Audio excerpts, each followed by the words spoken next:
vaccine to keep safe and strong. Be like happy, having fun everywhere. Everyone stay safe and hope you get the vaccine. Wondering what to say to someone who's been sexually assaulted or abused? I believe you. I'm so sorry this happened. It's not your fault. Confidential and anonymous help is available at the Michigan Sexual Assault Hotline. Connect with us 24/7. Call 855-VOICES-4 or text 1-866-238-1454 for help. Learn more at michigan.gov/voices4.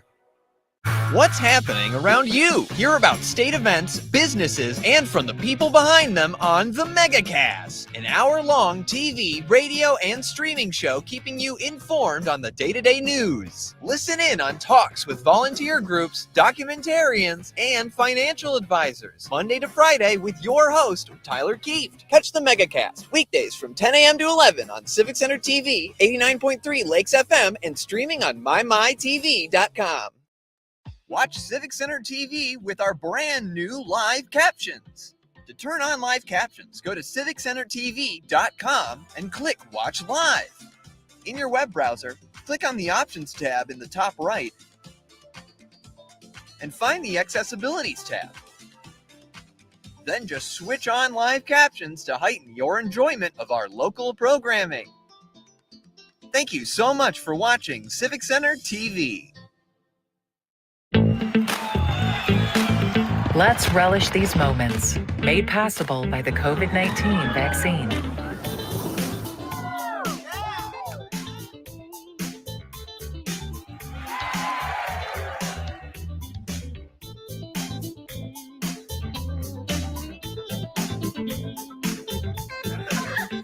Keep the festivals going by keeping yourself protected and your COVID-19 vaccines up to date. Wake up, Greater West Bloomfield. Start your mornings with The Splash and tune in for The Splash Live. Get acquainted with people, places, and activities that are live, local, and for you. First thing in the morning, weekdays at 9:30 a.m. on our Civic Center TV YouTube page, or watch us live at Civic Center TV or on Facebook. The Splash Live, Greater West Bloomfield's live update show. Now that the vaccine is available for children 5 and up, why do you recommend it? Kids are part of the community and they can spread COVID. We're seeing both healthy children getting sick from the virus as well as children with underlying health conditions. They can easily bring the virus home to other people that are vulnerable and make them sick as well. This vaccine can change that and keep children safe. It's essential that your children get vaccinated to protect them, to protect your families, and to protect those in the community around you. You're listening to your radio homes for the Megacast, 89.3 WBLD, Orchard Lake, and 88.1 WBFH, Bloomfield Hills. Today's edition of the Megacast begins now.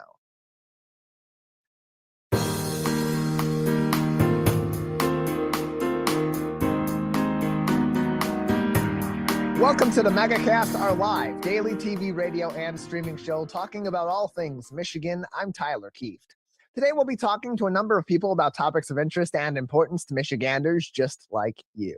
Let's begin with what's making headlines today on our news page at civiccentertv.com. On our local news page right at the top, click on local news or type in civiccentertv.com/local-news for updates throughout the day. Our top article today comes from Charles E. Ramirez at the Detroit News. For the second consecutive week, gas prices are trending downward in the Great Lakes state. According to AAA, average prices fell 20 cents this week across the state of Michigan to an average of about $3.24 per gallon. That's an 85-cent difference from this time a month ago. Now, compare that with what gas prices were a year ago. A year ago, we weren't complaining about gas prices being so high left and right. And what you actually find with these current numbers is that the difference is pretty small, standing now at just a 4-cent difference from the average price a year ago, with now being just about 4 cents greater on average the price per gallon than it was at this time in 2021. And AAA spokesperson Adrian Woodland says if the current status quo in the oil industry and the oil trade stays level, this trend may continue, stating, quote, Michigan motorists have seen gas prices steadily decline for the past 5 weeks, with some metro areas seeing prices even lower than this time last year. As demand remains low and stocks grow, drivers will likely continue to see pump prices decrease through this week, end closed quote. It's a good time to fill up that tank as you get ready for the holiday season. AAA is expecting 3.5 million Michiganders to travel this holiday season. That's a 3% rise from a year ago.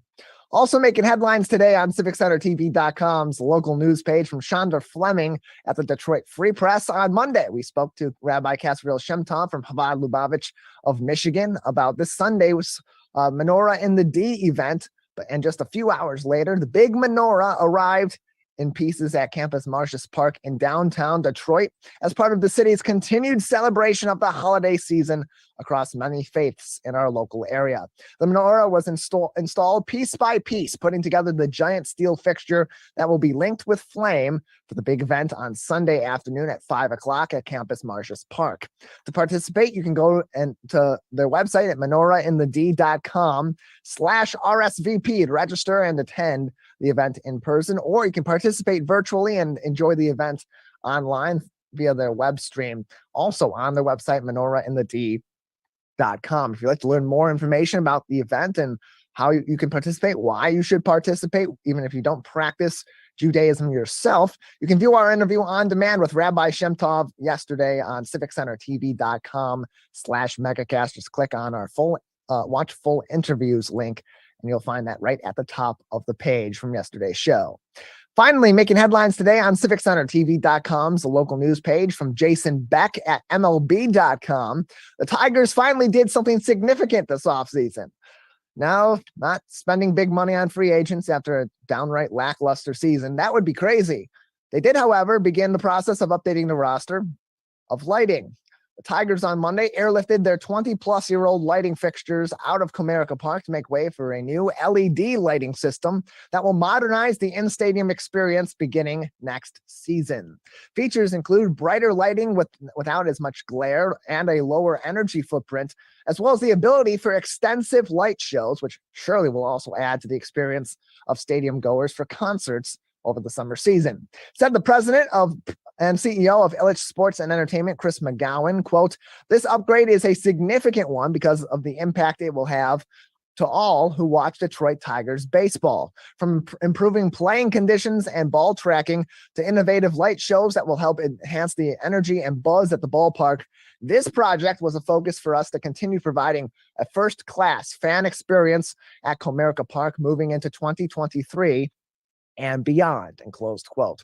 Comerica Park now joins a gaggle of other major league stadiums in installing LED light systems, including Yankee Stadium, Great American Ballpark, Kauffman Stadium, Citizens Bank Park, Camden Yards, and Marlins Park. The new lighting system is expected to be in place in time for opening day at Comerica Park against the Boston Red Sox, happening this season on April 6th. 2023.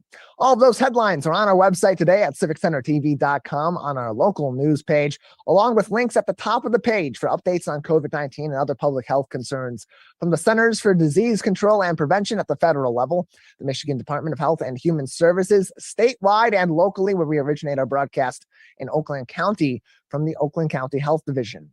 We have a great show ahead on this Tuesday edition of the Megacast. Coming up next, we'll talk about all things stocks and options with Jason Brown from the Brown Report. You're watching and listening to the Megacast. Hey Laker fans, do you know a friend or neighbor that volunteers in Greater West Bloomfield? We would love to help you recognize them at the 51st Annual Michigan Week Awards. Countless members of the communities of Orchard Lake, Kego Harbor, Sylvan Lake, and West Bloomfield give their time and talent daily without regard for recognition. You can help recognize these individuals and organizations at our awards breakfast next year on May 12th, 2023. Nominate your neighbor or organization starting January 28th, 2023. Go to MichiganWeek.org for details. I'm feeling good. Let's savor these moments. Made possible by the COVID-19 vaccine.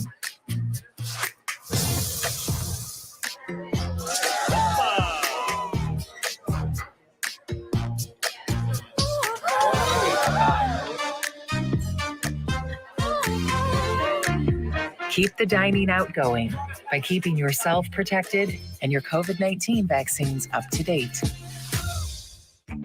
My Michigan TV is streaming everywhere on Apple TV, Roku, Fire TV, and more smart TV apps. My Michigan TV is on your phone too.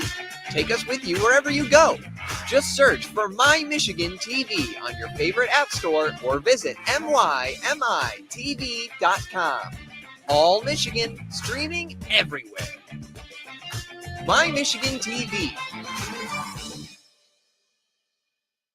Can I ask you a question? Why do you want to get the COVID-19 vaccine? I don't like getting sick. The virus will die. It will be easy to not catch it. Keep my family safe and keep playing soccer. Because I love being vaccinated. What's your hope for everyone? I hope everybody gets the vaccine. To keep safe and strong. Be like happy, having fun everywhere. Everyone stay safe and hope you get the vaccine. Wondering what to say to someone who's been sexually assaulted or abused? I believe you. I'm so sorry this happened. It's not your fault. Confidential and anonymous help is available at the Michigan Sexual Assault Hotline. Connect with us 24/7. Call 855-VOICES-4 or text 1-866-238-1454 for help. Learn more at michigan.gov/voices4. What's happening around you? Hear about state events, businesses, and from the people behind them on the Megacast, an hour-long TV, radio, and streaming show keeping you informed on the day-to-day news. Listen in on talks with volunteer groups, documentarians, and financial advisors, Monday to Friday with your host, Tyler Kieft. Catch the Megacast weekdays from 10 a.m. to 11 on Civic Center TV, 89.3 Lakes FM, and streaming on mymytv.com.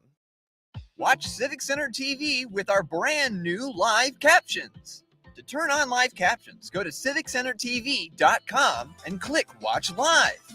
In your web browser, click on the Options tab in the top right and find the Accessibilities tab. Then just switch on live captions to heighten your enjoyment of our local programming. Thank you so much for watching Civic Center TV.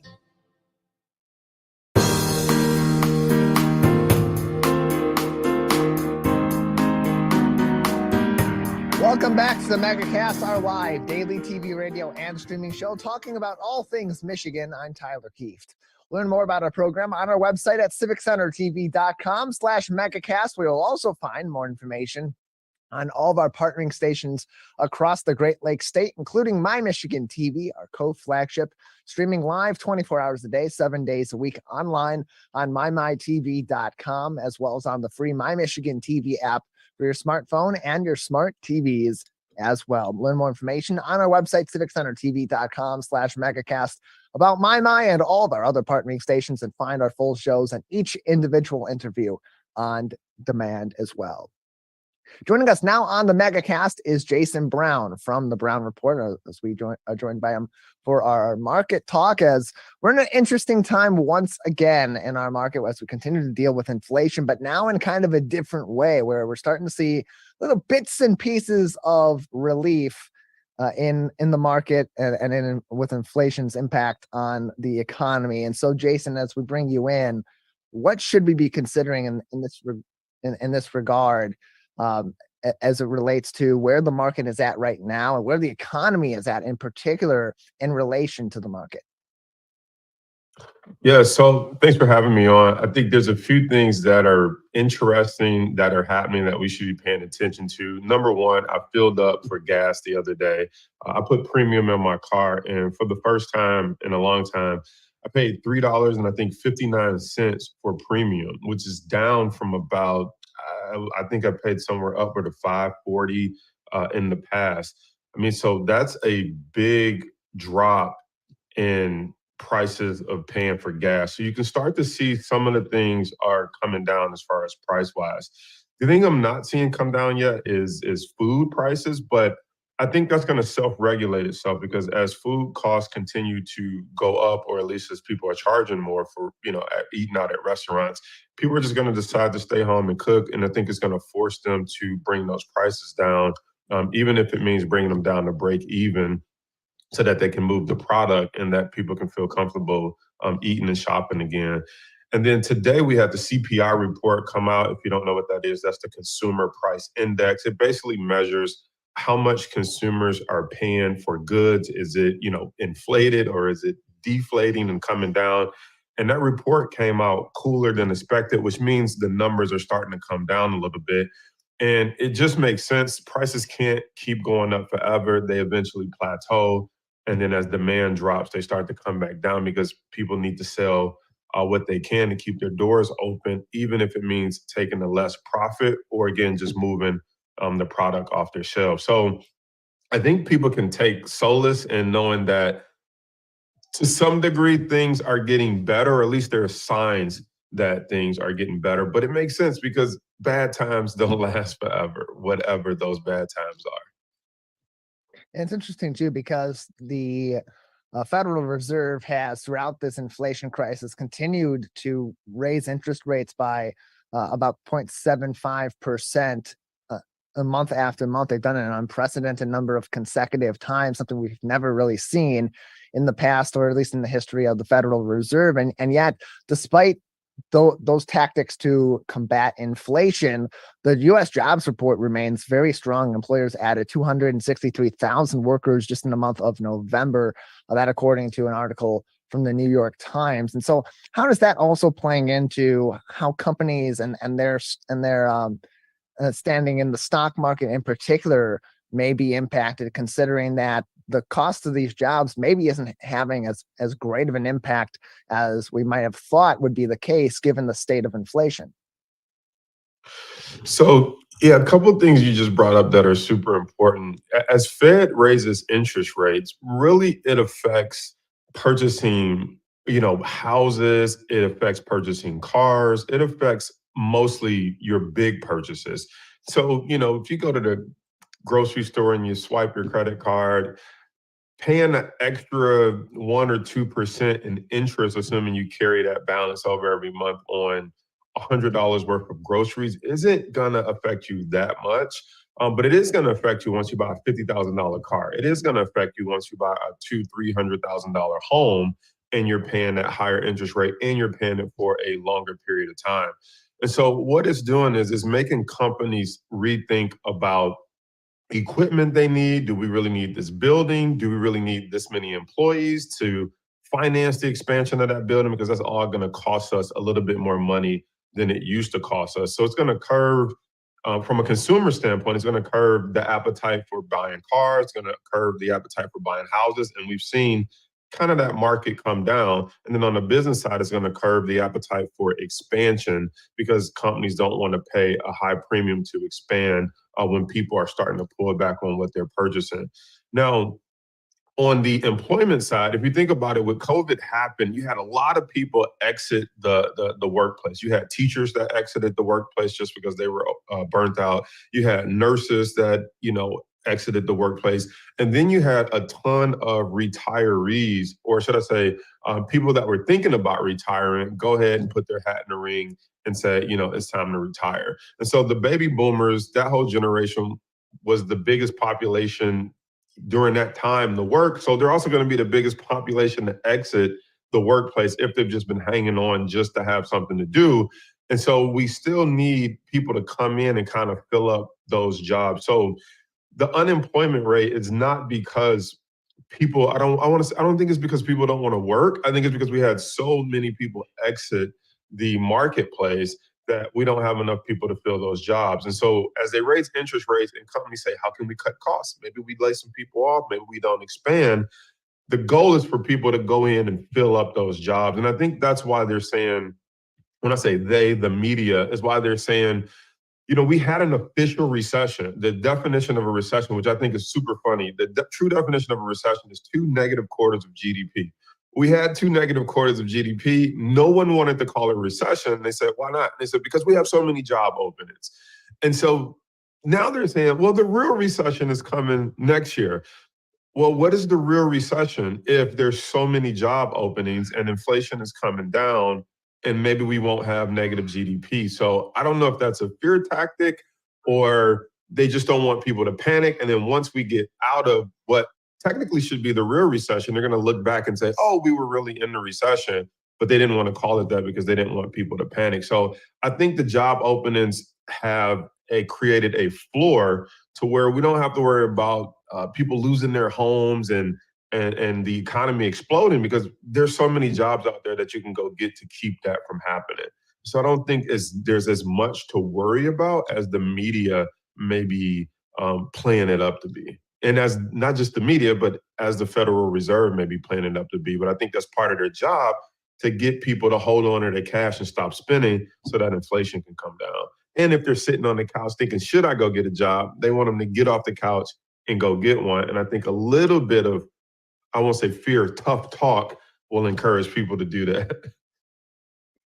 Jason, we are experiencing just a little bit of a technical issue on the backside of things here. We'll take a very short break. We'll come back and we'll continue on and talk about how all this really applies to individual consumers and families at this moment in time, what they can do in the market to put themselves in the best position right now and in the future, given what information they have at this time. That's going to come up in just about 30 seconds to a minute. We'll take a break very shortly here on the Megacast.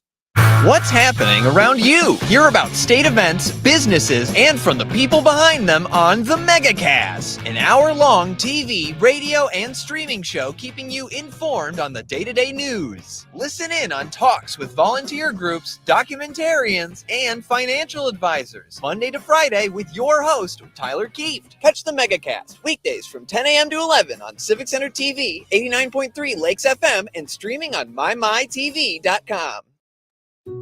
Wondering what to say to someone who's been sexually assaulted or abused? I believe you. I'm so sorry this happened. It's not your fault. Confidential and anonymous help is available at the Michigan Sexual Assault Hotline. Connect with us 24/7. Call 855-VOICES-4 or text 1-866-238-1454 for help. Learn more at michigan.gov/voices4. Let's savor these moments. Made possible by the COVID-19 vaccine.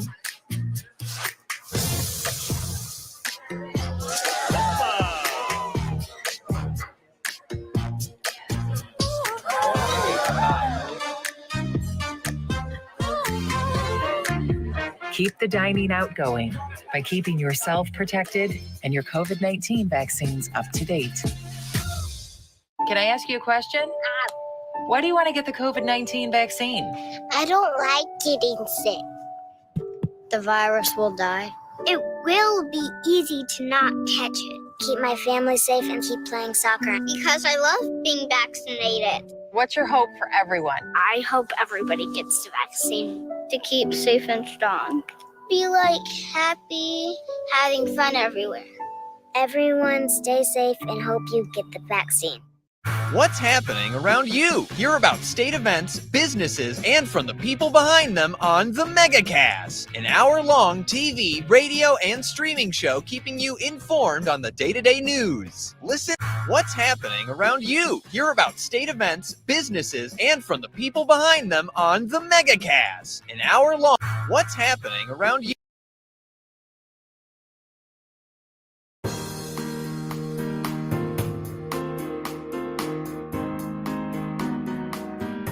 Welcome back to the Megacast. I'm Tyler Keith. Of course, you can learn more about our program, keep up to date, and find us on demand on civiccentertv.com/megacast.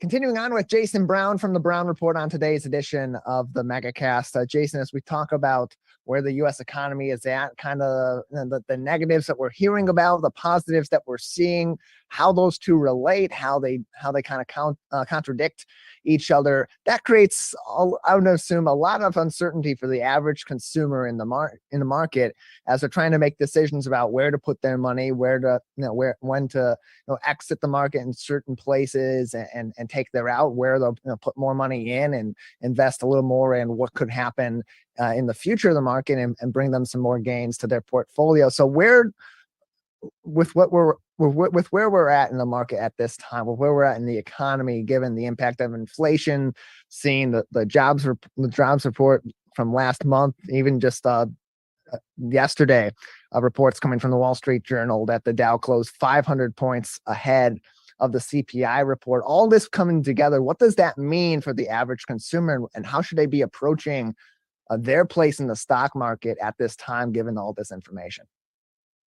I think the average consumer, the average consumer, being that they're average, they probably just get their information, from the news. And so they just wake up and say, oh, is it good or is it bad? But if you go a little bit deeper, the market is forward thinking.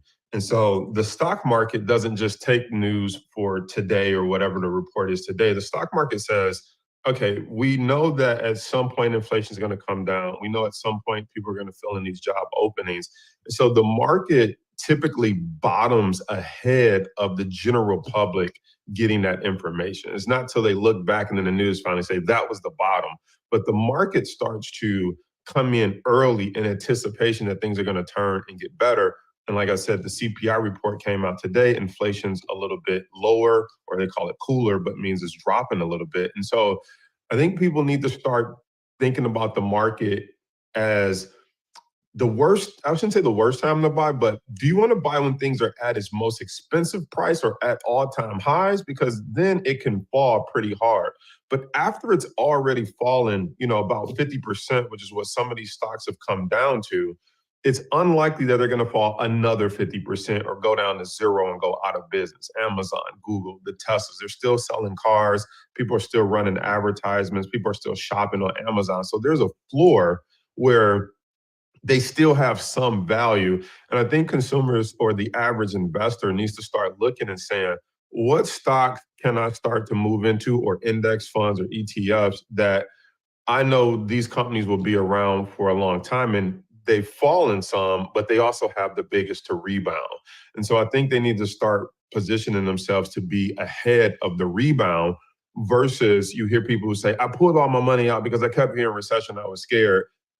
Pretty much right around the time when most people do that is where the bottom hits and then the market turns around. So don't panic. You've already sat through the pullback. It's more likely that we have more room to go up than we do to go down. And that's what I want people to be thinking about. So, Jason, in those kinds of situations, for your clients at the Brown Report, as well as those that are listening to your podcast, the Money Mindset, the Markets and Mindset podcast, across all different platforms, how do you help them balance that difference between being worried about where the economy is at, where their money is going to be in the market, and how that's going to ultimately affect their bottom line, versus using the market to their advantage and positioning themselves in a way that is, as you said, forward thinking as the market tends to move? So first, worry comes from lack of information. And when you don't have information or the right information, you have all these what ifs, what's going to happen. And so the first thing I try to do is break down, historical numbers and, the truth in the marketplace. And if you look back over history, it doesn't matter what recession, depression, 9/11, pandemic, long term, we go higher. So if you can just at least grasp that concept first, that long term, we go higher, that removes some of the short term worry. Second thing is, when you look at the charts, if you start to read stock charts, you look at a company like Amazon. I have my chart up here. It was trading at $190. It's now trading down at $93. To be able to buy that stock $100 off, very unlikely it's going to fall in half again to down to $50 off, right? That means it fell 75%. And so when you think about understanding that they still have a business, they make billions of dollars, they have Amazon web servers, they have, they're shipping and shopping, they still generate money. So that removes the fear of saying like, nobody's shopping right now. It's like, no, just maybe people aren't spending as much. And that's already been accounted for in that 50% drop. So just helping people understand the numbers and the math. And then the third thing is understanding that there are strategies to protect your account and make money when things are falling. So you don't have to be nervous and you don't have to panic. You could deploy some of those strategies that is like insurance for your account. You can buy put options that say if the market falls, I will not lose any more money than this, or I will have locked in my gains. And so those are the three ways I try to help people understand the historical data, finding good companies, understand they still do normal business and that they're not going to zero, And then number three, understanding the strategies that they can deploy to protect their account and grow it, even if things start to deteriorate a little bit more. But how much more could it deteriorate? We've already accounted for that because the market is forward thinking. And as you said, and as other experts that we've talked to in this regard, and economists have said, given that we're in kind of a downward time in the economy and in the markets, it is a good time for people that are entering the market for the first time or considering entering the market. It's a good time to get in and to make those investments while these prices are lower than they typically have been in the past. And so, Jason, for those that are just getting interested in entering the market or just about to start putting some money into the market and investing, what are the two most important things or most important pieces of advice that you would give them as they're starting today in this situation we're in right now? So the first thing I would tell people is to think about your goals, because that's going to direct how you invest or trade. And what I mean by that is if you're investing for retirement, then it's a different time frame. You got 20, 30 years. And like we said, the market goes up over time. You can just go with an ETF like the SPY that mirrors the S&P 500 and just say, hey, over time, the S&P 500 returns 11 to 13%. I'm just going to park my money there, and I'm going to, continue to fund it or fund my 401k or my IRA, and I won't look at it for 20 years. So if that's your goal, and then you understand that time frame, it's a great time to get involved.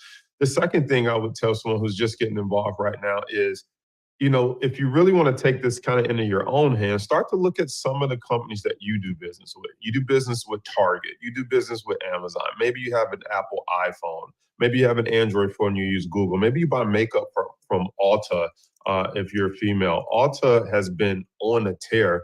And so look at some of the companies that you do business with and then learn how to read stock charts, or at least understand if it's in an uptrend or a downtrend, and then start to invest with an amount that you're comfortable with, that if for some reason you're just 100% wrong on this, at least you're in the game and you're starting to learn. So those are two types of individuals I would speak to, and two different insights I would give them. If you're investing long term, just know the market goes up long term. And if you want to take it into your own hands, but you don't want to blow up your account, maybe you start with $500 or $1,000 and see what it's like to own a piece of the companies that you already do business with, and get into the rhythm of seeing how does this stock move every month or 6 months to see, can you catch the rhythm of knowing when it's going in an uptrend and when that trend is over and it's starting to come down. Good place to go for advice and other information as you're beginning your journey of learning about the stock market and investing is thebrownreport.com. You can also listen to Jason's podcast, the Money Markets and Mindset podcast, and find more info on thebrownreport.com as well. Jason, thank you so much for joining us. Tyler, thanks for having me. Always a pleasure. Appreciate it. More information, once again, thebrownreport.com.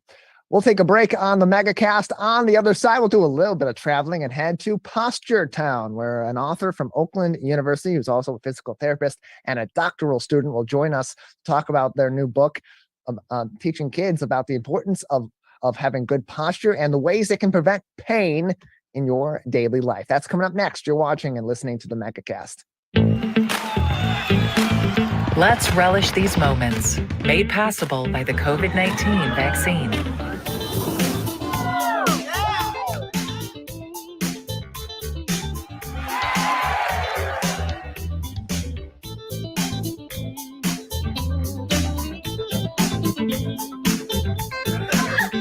Keep the festivals going by keeping yourself protected and your COVID-19 vaccines up to date. Wake up, Greater West Bloomfield. Start your mornings with The Splash and tune in for The Splash Live. Get acquainted with people, places, and activities that are live, local, and for you. First thing in the morning, weekdays at 9:30 a.m. on our Civic Center TV YouTube page, or watch us live at Civic Center TV or on Facebook. The Splash Live, Greater West Bloomfield's live update show. Now that the vaccine is available for children 5 and up, why do you recommend it? Kids are part of the community and they can spread COVID. We're seeing both healthy children getting sick from the virus as well as children with underlying health conditions. They can easily bring the virus home to other people that are vulnerable and make them sick as well. This vaccine can change that and keep children safe. It's essential that your children get vaccinated to protect them, to protect your families, and to protect those in the community around you.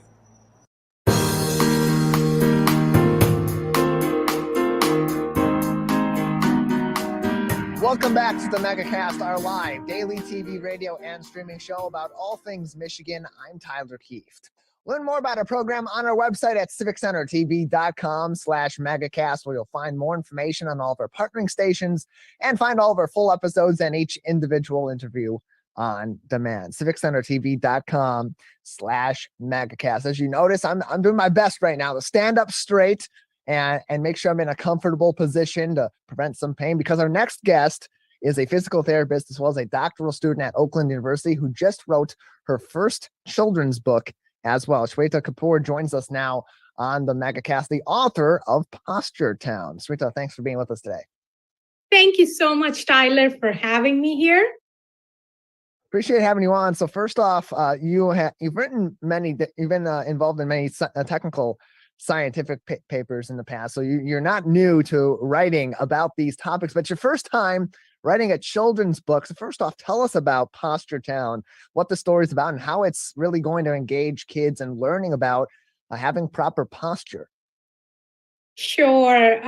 Like you said, I have written 12 scientific publications till date, and this was indeed a unique experience. It's a children's storybook which teaches them about good posture, because what I believe over the years as a physical therapist, what I've seen is I've talked about the importance of posture with hundreds of patients, and what I've realized is that it's very hard to break old habits. And this led me to believe that it would be a great idea to teach the kids early in life about the importance of good posture. And that's what this book here does. It teaches the kids about good posture in a fun and engaging way.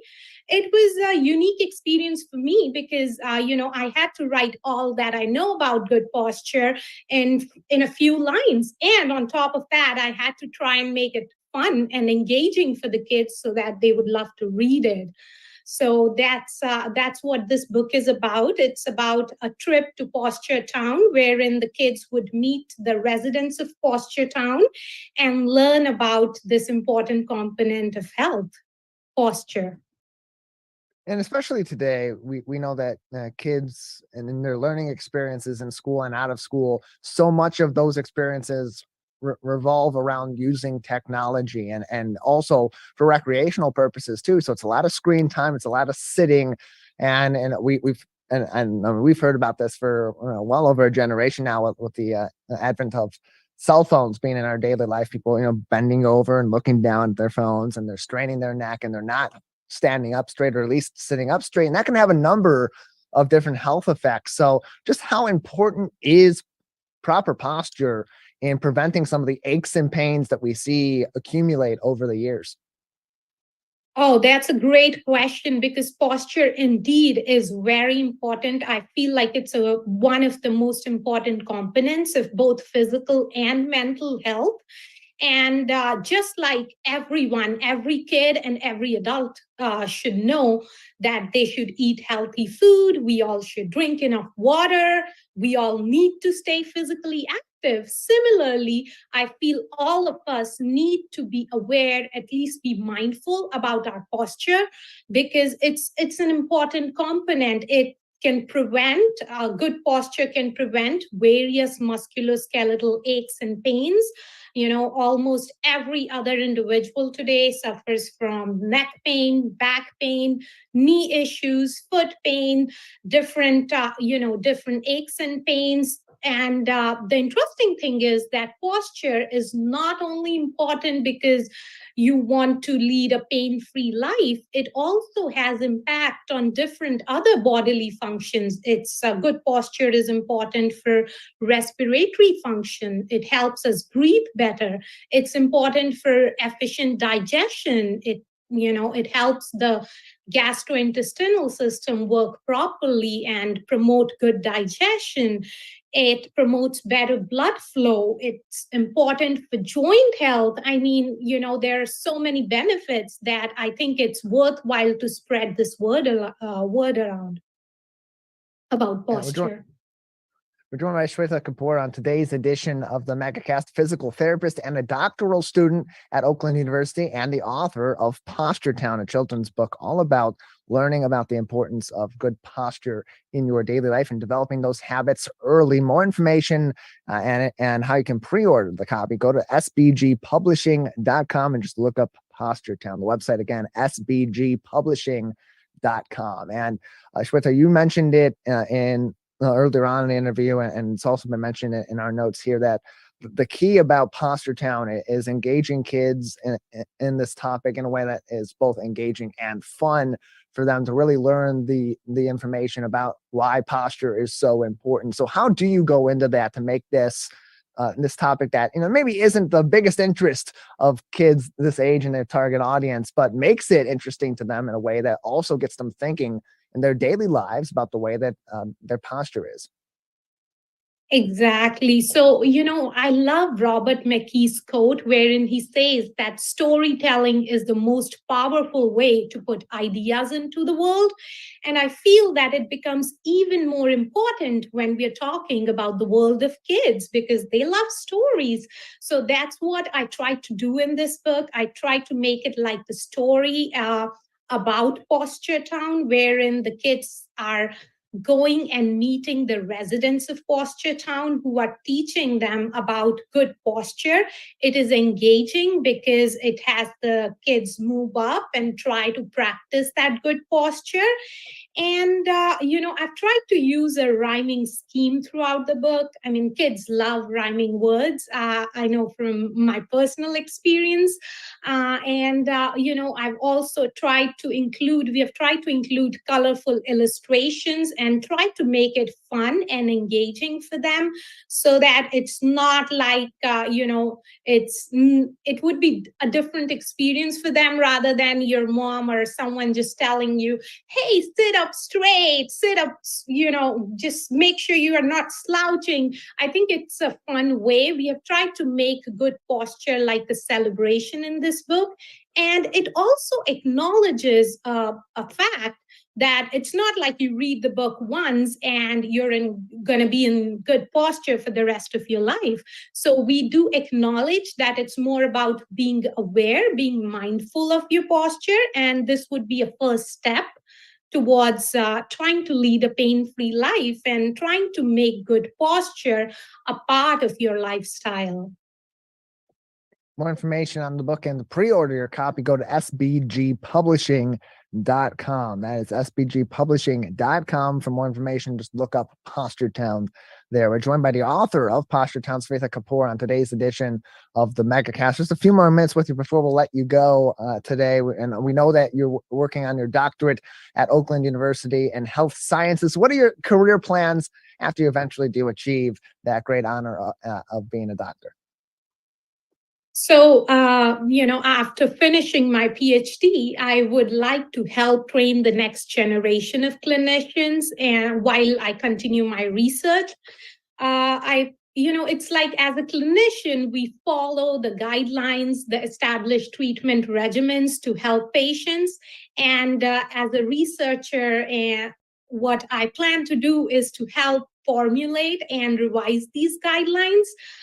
Again, my aim is still going to be promoting health and wellness for all in this new phase of my professional journey as well. Find more information on Posture Town and pre-order your copy on sbgpublishing.com. Shweta, thanks so much for joining us.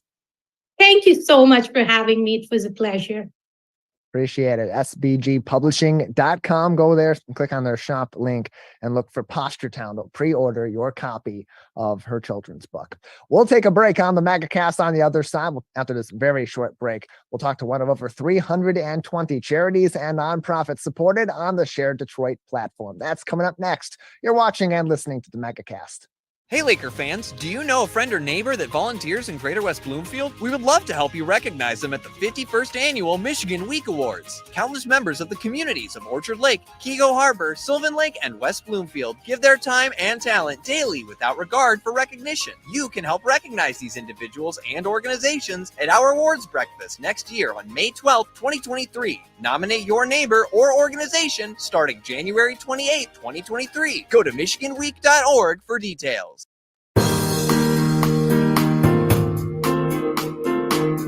Welcome back to the Megacast, our live daily TV, radio, and streaming show talking about all things Michigan. I'm Tyler Keefe.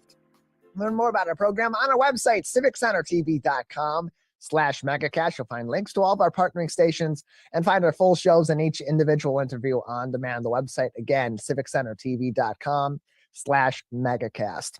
Joining us now is Kimberly Johnson, the founder, president, and CEO of Developing Kingdoms in Different Stages, otherwise known as Developing Kids, one of over 300 charities and nonprofits supported on the Shared Detroit platform. Kimberly, thank you so much for joining us today. Thank you so much for having me, Tyler. Appreciate having you on. First off, tell us about your organization, a little bit of the history and the mission of what you do each and every day. All right. Well, I am not only am I the president and CEO, I'm also the founder of the organization, and it is such an honor for me. I used to be a former teacher. I went to school in Ohio, and I wanted to move back to Michigan because I knew the troubles that I was having as a Detroit youth, just to make it to get to college, and then to not just to get to college, but to graduate from college. So I wanted to come back to the city and help other young people. In 2006, I took the vision and brought it to life by incorporating the organization. We got started. We started doing some very small activities in the yard.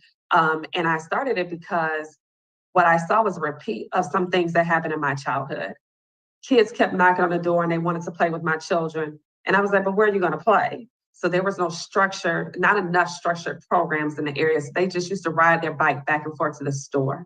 And as a child, those are things that I did. But then we had some strong leaders who led us down the wrong path in the neighborhood. And unfortunately, out of 40 young people on my block, only 5 of us graduated from high school. So I didn't want to see that same pattern repeat itself. So started Developing Kids with $750. We served 27 youth. And today we are serving over 1,200 youth. We've been around for almost 17 years, and it is just truly a joy to just see everything come to life. So what are some of those resources or those programs that Developing Kids provides in the Detroit area that are providing some of these extracurricular activities and these abilities for kids to interact in the way that's bolstering their education and therefore helping them build their future? Yes. So all of our programs, I want to say, are at no cost to our participants and their families. So year-round, we have after-school programming that could include health and hygiene, financial literacy, teaching them all sorts of life skills, recreation, field trips to see different plays or maybe able to go to sports games. But we also have an academic enrichment component. Less than 15% of third graders in Detroit are able to read at grade level. So we do a lot around literacy with our K through 5th grade youth. We also support those young people in whether it's math, science, history. We support them because we want them to not just participate and have a good time in developing kids throughout their childhood, but we want to make sure they graduate. And we have had a 100% high school graduation rate. In addition to that, we also have a summer camp that we run for 6 weeks. They are full days from 9 to 5 p.m. in the summer at no cost. We do field trips. We do everything that we do in the after school program. But in addition to that, we do languages. So we teach sign language, Spanish, Mandarin. We are able to go further in depth on those topics because they're with us for a longer period of time. We provide breakfast, lunch, and a snack in the summer. Every day of our after school program, we provide dinner.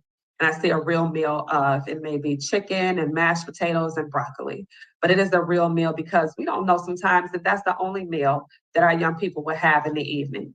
88% of our young people are low income who will participate in our programs. 85% live in the city of Detroit. The other 15% are generally on the outskirts of Redford, East Point, Southfield, Northfield, Novi. But we have young people that come to us from all around the city. We also have a workforce development program. This past summer, we provided 181 young people with employment through the city of Detroit. We were a work site for them. Those young people were paid. We also have a workforce development program where we provide training activities throughout the year to make sure young people can not just get a job, but that they can keep a job. So teaching them those transferable skills. We provide college and trade skill programming support to make sure that our young people, when they finish high school, that they actually transition into an entry-level job or maybe a career opportunity, or helping them to get into college or into a trade school, and not just to get there. We provide coaching and guidance and some financial support to them throughout the time that they're in those programs to make sure that they actually graduate. And then we have family night activities. So these are free opportunities for families to engage in activities with with each other and meet their neighbors also. We have one coming up this week. Today was also our Trader Joe's giveaway. We distribute food that has been donated to us from Trader Joe's every Tuesday from 10 a.m. to 2 p.m. So I know that was a lot, but we do a lot. We're excited about the work that we do. Thousands of hours of programming in a given year, and hundreds of students that have been impacted over the years that you've been running this organization, Kimberly. Just give us some insight into the results and the outcomes that have come from kids participating in these kinds of programs and having these programs available to them through an organization like yours.